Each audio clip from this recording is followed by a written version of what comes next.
नागोठणे ग्रामपंचायतीचा भोंगळ कारभार, झपाट्यानं वाढणारं शहरीकरण आणि परिसरामध्ये वाढत असलेला औद्योगिक विकास या दृष्टीने अतिशय महत्त्व प्राप्त झालेले ग्रामपंचायत म्हणजे नागोठणे।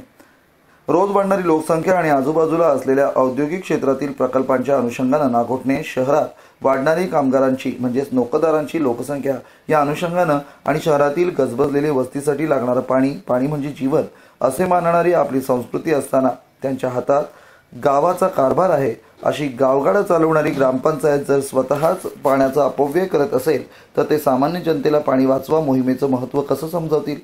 अतिशय दुर्दैवी परिस्थिती सध्या नागोठणेकरांची आहे।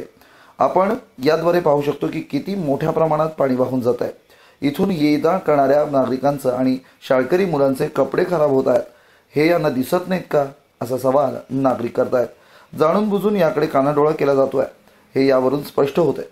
प्रशासकीय सेवेत असणारे कर्मचारी पत्रकारांना विचारलेल्या प्रश्नाचं गांभीर्यानं लक्ष घेता ढोबळमानानं अगदी सहज उडवाउडवीची उत्तरं देत आहेत। यावरून हम करे सो कायदा असं या कर्मचाऱ्यांचा भासवून द्यायचं आहे का? त्यांच्यावर सरपंच किंवा ग्रामसेवक यांचा अंकुश नाही का अशी शंका उपस्थित केली जाते। जर पत्रकारांना अशा प्रकारे उत्तर मिळत असेल तर सामान्य नागरिकांचं काय असा सवाल या ठिकाणी उपस्थित होतोय।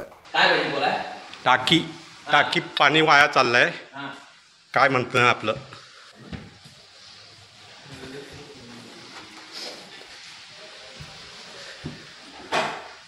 खाली पाणी वाया जातोय। नाही आपलं काय म्हणणं आहे? आपलं म्हणणं तर तुम्ही बघितलं ना तिथे, तुमचं काय म्हणणं आहे ते मी तुम्हाला विचारतो।